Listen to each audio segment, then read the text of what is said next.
The morning I received the email, I was stirring my tea, watching the steam curl in lazy spirals above the cup. Nothing seemed different. The kitchen was quiet, the sun slanting through the blinds in familiar strips of light, and the only sound was the distant whir of traffic outside our townhouse. Then I opened my inbox. Subject line, Notice of Divorce Filing, Matthews v. Matthews. For a few seconds I just stared at it, not fully registering the words. Then slowly I clicked it open. It was official. Filed through the firm of Keller & Rowe, signed electronically 2 days ago. My husband of 12 years, Richard Matthews, had submitted paperwork to end our marriage. No warning, no conversation. Just a digital dagger slipped into my chest with the cold efficiency of a man who had done this for a living. And he had. Richard is a divorce attorney. Not just any divorce attorney, one of the most ruthless, high-profile ones in the city. He built his reputation representing men in high-stakes breakups, men who wanted to walk away with everything and leave their wives scrambling. The irony didn't escape me. He taught hundreds of men how to win in divorce. Now, I was the one on the other side of his playbook. But unlike the women he'd faced in court, I wasn't unprepared. I wasn't clinging. I wasn't broken. I simply took a sip of my tea and whispered, "So it begins." He must have thought I'd panic, that I'd beg, that I'd call him in tears, asking why, asking what I did wrong. Instead, I opened a second window on my screen, pulled up a folder titled Contingency Plan, and began reviewing files I hadn't touched in years. Because the truth is, I knew this day would come. Maybe not like this, maybe not through an email before breakfast, but some part of me had been waiting. Ever since Richard began looking at me less like a partner and more like a background character in the story of his life. It started gradually, fewer dinner conversations, more client emergencies, a growing distance between us that no couple's retreat or glass of wine could fix. I thought maybe we were just going through a phase. That maybe, like most long marriages, the fire had simply dimmed but could be reignited. But then I started noticing Ashley. 26. Fresh out of law school, hired as a legal assistant but clearly being groomed for more than briefs and coffee orders. She laughed at all his jokes, wore heels too high and skirts too tight. And Richard, he basked in her attention like a man 10 years younger, like he'd been starving, and she was the feast he thought he deserved. I never confronted him. I didn't scream or accuse or cry. I watched. I learned. I waited. Because unlike him, I know that real power isn't loud. It doesn't storm into rooms or make ultimatums. Real power sits in silence and listens. It collects information, it prepares, and then, when the moment is right, it strikes. Before we jump in, tell us where you're tuning in from, and if this story touches you, make sure you're subscribed because tomorrow I've saved something extra special just for you. I didn't respond to the email, not that day, not even the next. Instead, I made a list, not of assets or lawyers. Those had already been prepared long ago, tucked away like fire escape plans you hope you'll never need. But of the moments that had brought me here. Moments where love turned into duty. Where intimacy became strategy. Where Richard stopped seeing me and started seeing through me. I remembered our 5th anniversary. We had dinner at a quiet Italian restaurant, the kind with candles and wine bottles and violin music drifting through the air. That night he looked at me and said, "You're the safest bet I ever made." I smiled at the time. It sounded romantic. Now I hear it for what it was, a transaction. Richard always saw the world in terms of leverage. Who held it, who lost it, who could be controlled by it. And I, Elizabeth Matthews, had become just another asset to manage. The thing is, he never asked what I was doing during those long evenings he came home late. He never noticed the nights I spent in the guest room, not because we fought, but because I wanted space to think. And he certainly didn't ask why I kept an office downtown, away from the house, even after I retired. Truth was, I never retired. I simply stopped telling him everything. 3 years into our marriage, Richard had come to me with an idea. He wanted to start his own firm, said he had the talent, the vision, and a growing list of clients ready to follow him.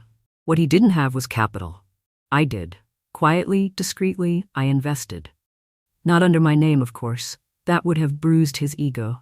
So I used a holding company, Winter Equity Partners, and became the majority owner of what would eventually become Caldwell & Matthews.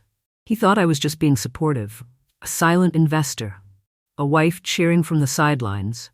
He never asked who sat behind the curtain, and I never offered to tell him. Not out of malice, not even out of pride.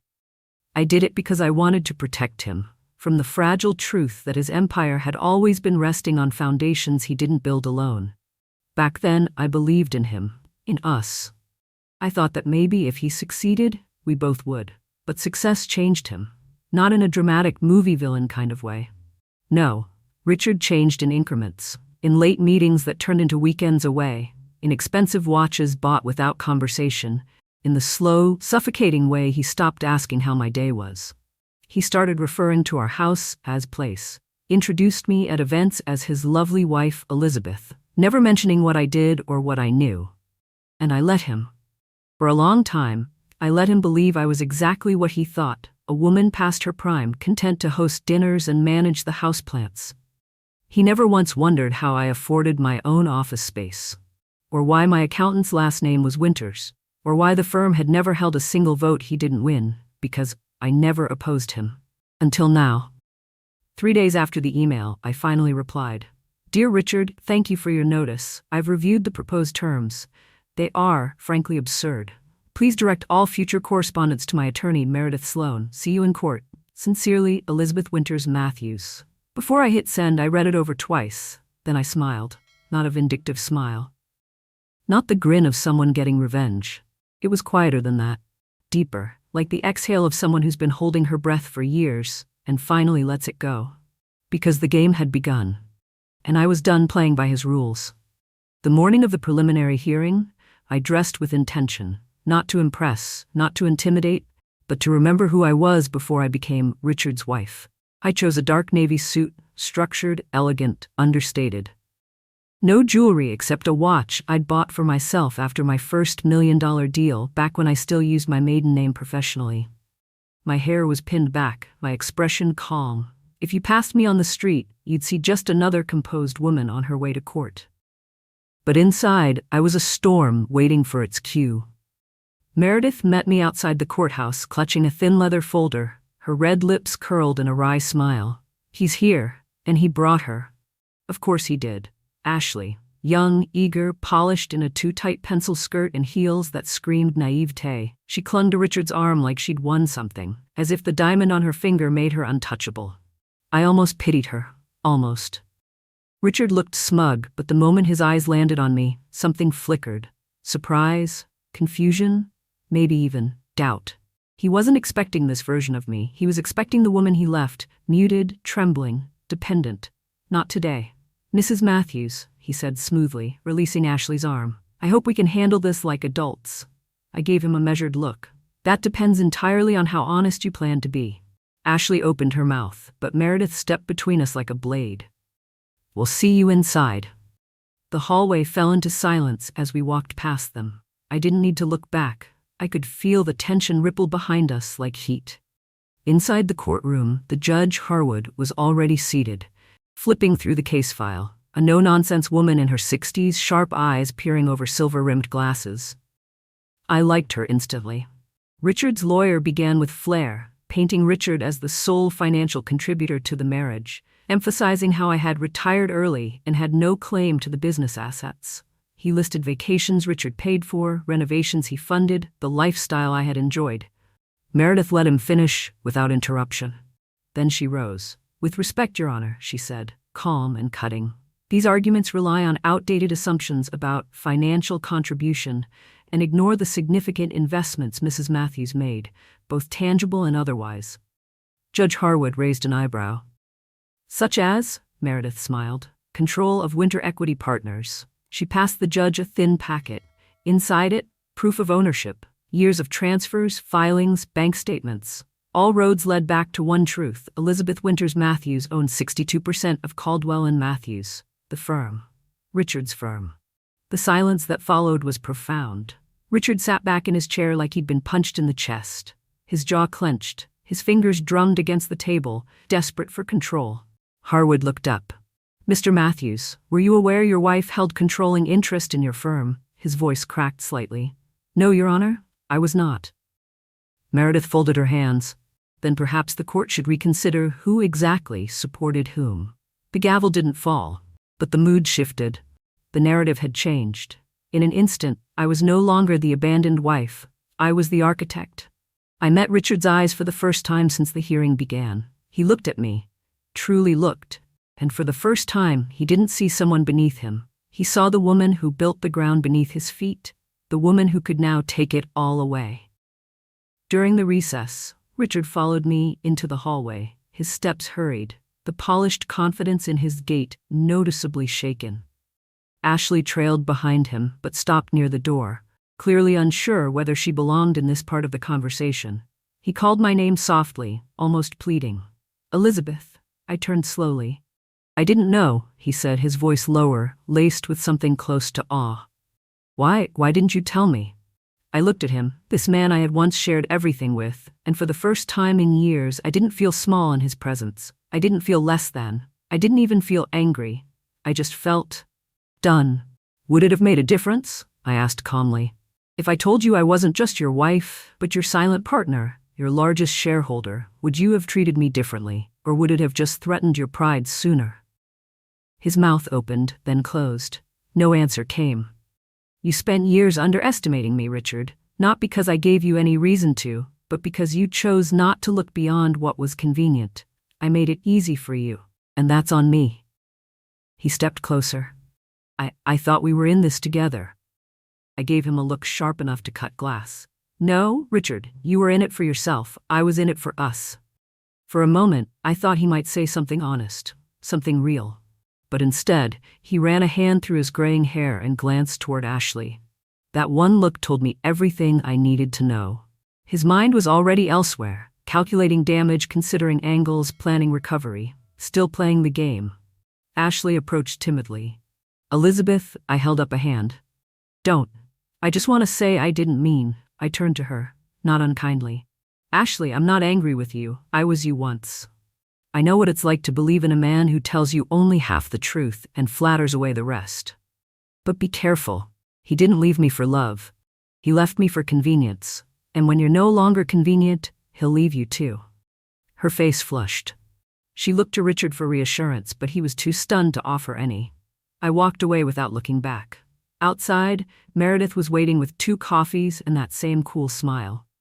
"You okay?" she asked. I nodded. "I'm better than I've been in years." Back in the courtroom, the dynamic had shifted entirely. Richard sat quietly, no longer interrupting or smirking. His legal team whispered among themselves, clearly shaken. Judge Harwood addressed the room with a firmer tone. "Given the new evidence, it appears that the initial division of assets proposal was based on a false premise. The court will not allow a spouse to claim entitlement to what he himself neither built nor understood." Richard didn't protest. He didn't have the standing anymore. Meredith stood, motioning for a recess to allow time for a new settlement proposal. The judge granted it, her gaze lingering on Richard like a silent reprimand.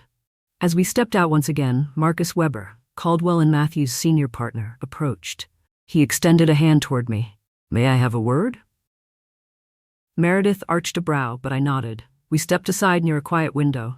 "I've been in this business 35 years, Marcus began, "and I've never seen someone play the long game like this. You had everyone fooled." "I wasn't playing a game," I replied.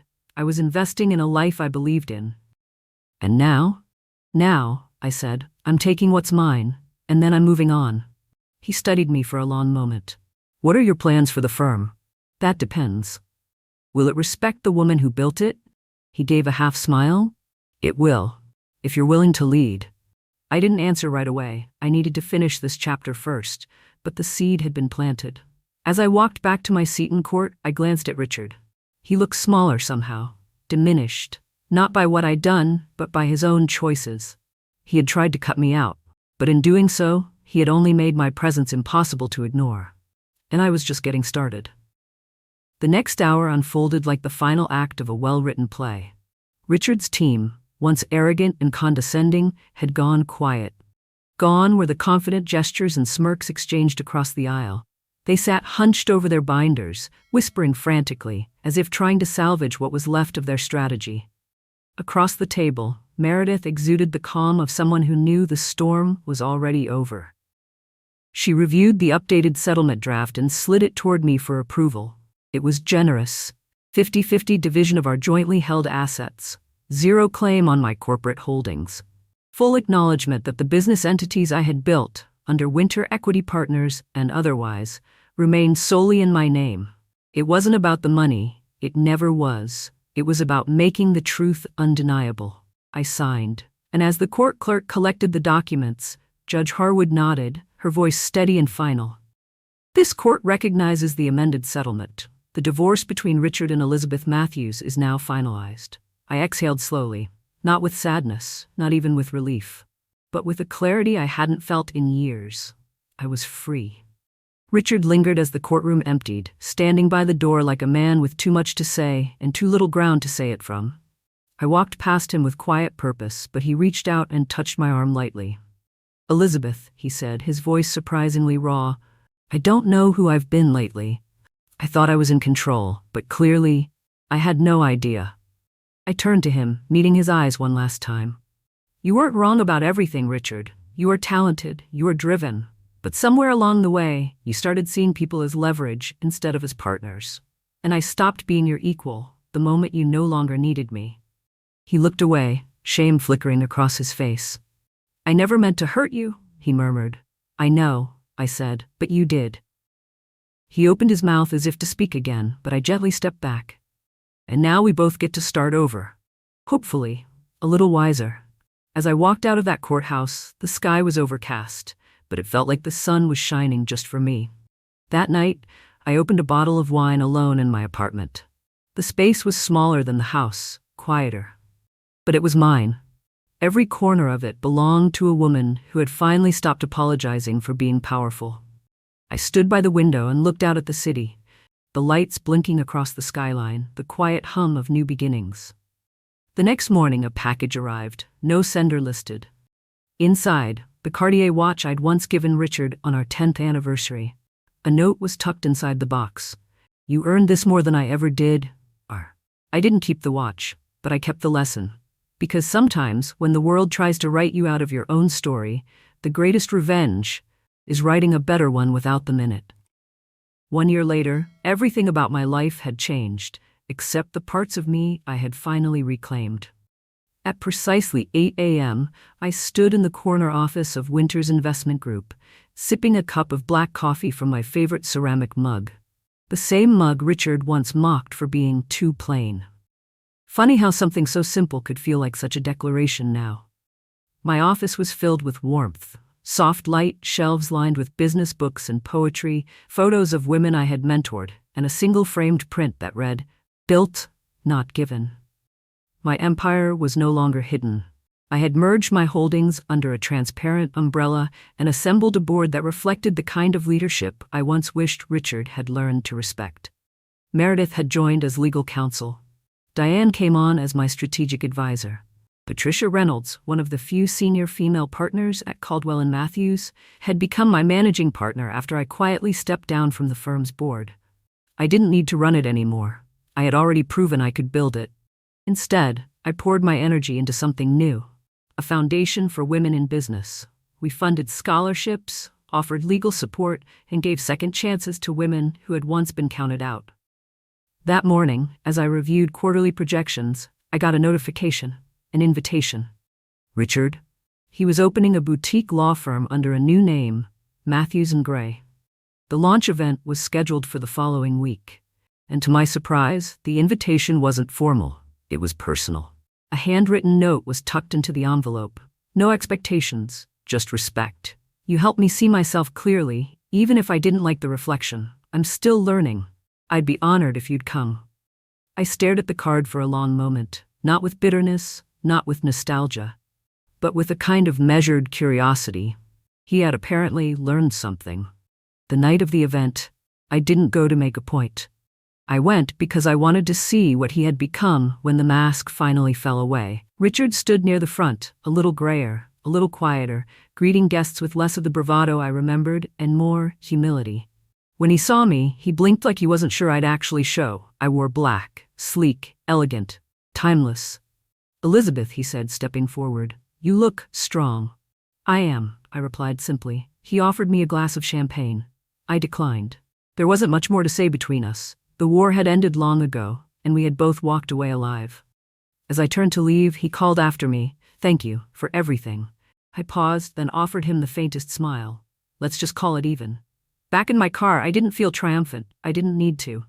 The true victory wasn't in what he'd lost, it was in what I had finally owned. My name, my work, my voice. Not Elizabeth Matthews, the wife behind the man. Not Elizabeth Winters, the secret hand behind the firm. Just Elizabeth, whole, undivided, and finally completely herself. 3 months later, I stood in the atrium of the new headquarters for the Women's Legacy Fund, the nonprofit I'd founded after the settlement. The glass walls gleamed in the morning light. Outside, a line of young women were arriving for our first mentorship summit. Some nervous, some excited, all of them carrying dreams that had yet to be crushed, underestimated, or belittled. I had once been one of them. Diane stepped beside me, clipboard in hand, and gave me a knowing smile. "You still get that look before every event." "What look?" "The one that says, 'Am I really doing this?' followed by, 'Yes, yes, I damn well am." I laughed. "I'm just thinking about how far everything has come." She leaned closer. "And how far it'll still go."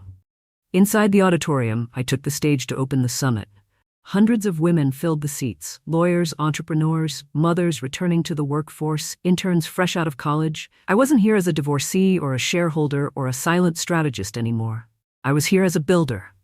"My name is Elizabeth," I began, "and for a long time I was a woman people didn't see coming." They laughed, a soft ripple of recognition in the air. I gave up pieces of myself to make others comfortable. I dimmed my light to protect someone else's pride. I stayed silent in rooms where I should have spoken, until one day I stopped. The room held still, not because I was angry, but because I remembered who I was before the world told me who to become. I closed with the quote I had framed in my office: "Built, not given." A standing ovation followed. But that wasn't what moved me. What moved me was the sight of a teenage girl in the front row, wiping tears from her eyes while holding a notebook full of scribbles and dreams. After the event, as the crowd mingled and music filled the lobby, Patricia came up to me with a gift. A thin velvet box. "Open it when you're alone," she said, and hugged me like a sister. Later that night back home, I opened it. Inside was a delicate gold bracelet engraved with the words, "You were never just someone's wife." I held it in my palm, feeling the weight, not of the metal, but of the journey, of every step from silence to voice, from shadow to center. And just like that, I knew. This wasn't the ending. This was the life I was always meant to live, the beginning I had earned. This story isn't just about revenge, it's about reclaiming identity, power, and self-worth. Elizabeth's journey reminds us, never underestimate someone just because they choose silence over ego. What would you have done if you were in her shoes? Drop a 2 in the comments if you loved the story. Drop a 7 if it didn't quite land for you. Your feedback helps us grow. And if you enjoy powerful Reddit stories like this, make sure to like, subscribe, and turn on the bell so you never miss a new upload on EN Reddit Story. Trust me, tomorrow's story will blow your mind even more.